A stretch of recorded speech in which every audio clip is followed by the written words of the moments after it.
Bharatiya Janata party के east Delhi के सांसद गौतम गंभीर जी ने ट्वीट करके कहा है कि वो राजनीतिक जीवन से संन्यास लेना चाहते हैं और अब आगे वो एक्टिव पॉलिटिक्स में नहीं रहना चाहते। इस ट्वीट का क्या मतलब है? इस ट्वीट का साफ साफ मतलब है कि भारतीय जनता पार्टी गौतम गंभीर जी का ईस्ट दिल्ली से टिकट काट रही है। भारतीय जनता पार्टी का अब यह ट्रेंड बन गया है।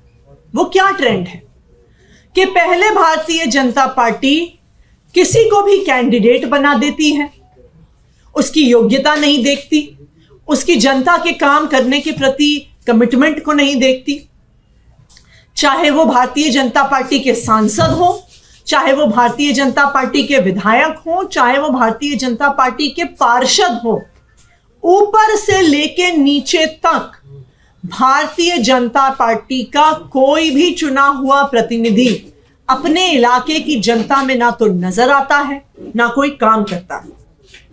पिछले 5 साल से गौतम गंभीर जी ने अपने इलाके में कोई काम नहीं किया। गौतम गंभीर जी तो क्या, दिल्ली के जो 7 सांसद हैं वो अपने इलाकों से नदारत रहे। आप दिल्ली के किसी भी हिस्से में जाइए, वहां पे लोकल व्यक्ति को, स्थानीय निवासी को पता होगा कि आम आदमी पार्टी का विधायक कौन है, उनका ऑफिस कहां है, उनका व्हाट्सएप नंबर क्या है।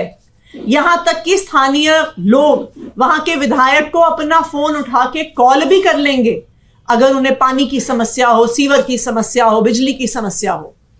लेकिन अगर भाजपा का पार्षद है और भाजपा के सांसद हैं तो पब्लिक आपको एक सुर में बताएगी कि जी हमने तो 5 साल तक उनको देखा भी नहीं। तो भारतीय जनता पार्टी क्या करती है? पहले किसी यूजलेस कैंडिडेट को वो टिकट देती है, उसके बाद 5 साल तक वो कोई काम नहीं करते हैं।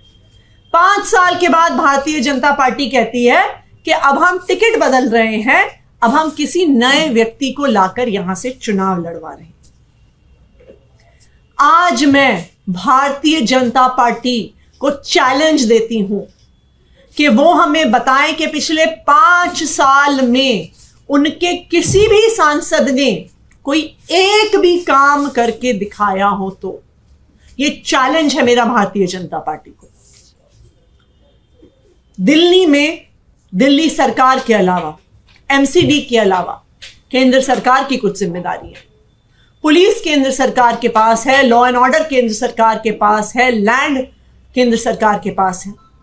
तो बताएं कि दिल्ली के 7 सांसदों ने केंद्र सरकार के ही जो काम है उसके लिए क्या किया। इन 7 सांसदों ने दिल्ली में पुलिस व्यवस्था सुधारने के लिए क्या किया। इन 7 सांसदों ने दिल्ली की महिलाओं को सुरक्षा देने के लिए क्या किया। मैं जानना चाहती हूं कि पिछले 5 साल से जब दिल्ली के लोग संघर्ष कर रहे थे तो ये 7 सांसद कहां थे। जब पिछले 5 साल से एक के बाद एक कोई एलजी आके दिल्ली की सरकार के काम रोक रहा है, दिल्ली वालों को सुविधाएं मिलने से रोक रहा है, तो ये 7 सांसद कहां थे।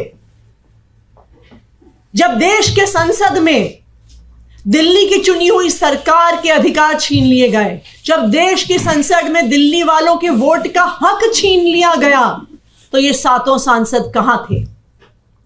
जब पिछले साल भर में एक एक करके दिल्ली वालों को परेशान किया जा रहा था, जब अस्पताल की दवाइयां रोकी जा रही थी, जब मोहल्ला क्लिनिक में डॉक्टर को तनख्वाह नहीं मिल रही थी, जब अस्पताल के ओपीडी काउंटर से डेटा एंट्री ऑपरेटर हटाए जा रहे थे, जब जल बोर्ड को पैसे नहीं मिल रहे थे, जब पेंशन रोकी जा रही थी, तब ये सांसद कहां थे। तब ये केंद्र सरकार की गोद में बैठे हुए थे और दिल्ली वाले जो परेशान हो रहे थे, ये दिल्ली वालों की परेशानियों पे खुश हो रहे थे। अगर आज तक कोई एक आदमी है जो दिल्ली वालों की हक की लड़ाई सड़क से लेकर संसद तक लड़ता है, चाहे सड़कों पर हो, चाहे एमसीडी के हाउस में हो, चाहे विधानसभा में हो, चाहे न्यायालय में जाके हो, दिल्ली वालों की हक की लड़ाई सिर्फ अरविंद केजरीवाल लड़ता है और कोई नहीं लड़ता। तो आज मेरा सभी दिल्ली वालों से अपील है कि इस बार दिल्ली से 7 सांसद इंडिया अलायंस के जिता के भेजें, जो दिल्ली वालों की आवाज संसद में उठा सकें, जो दिल्ली वालों के लिए एक सुरक्षा कवच बन के खड़े हो सकें, जो दिल्ली वालों के अधिकार की लड़ाई, दिल्ली वालों की हक की लड़ाई संसद में उठा सकें और इन बीजेपी के 7 सांसद को निकाल कर बाहर फेंक दें, जिन्होंने पिछले 5 साल में दिल्ली वालों के लिए कुछ नहीं किया। Stay ahead with our cutting-edge news app.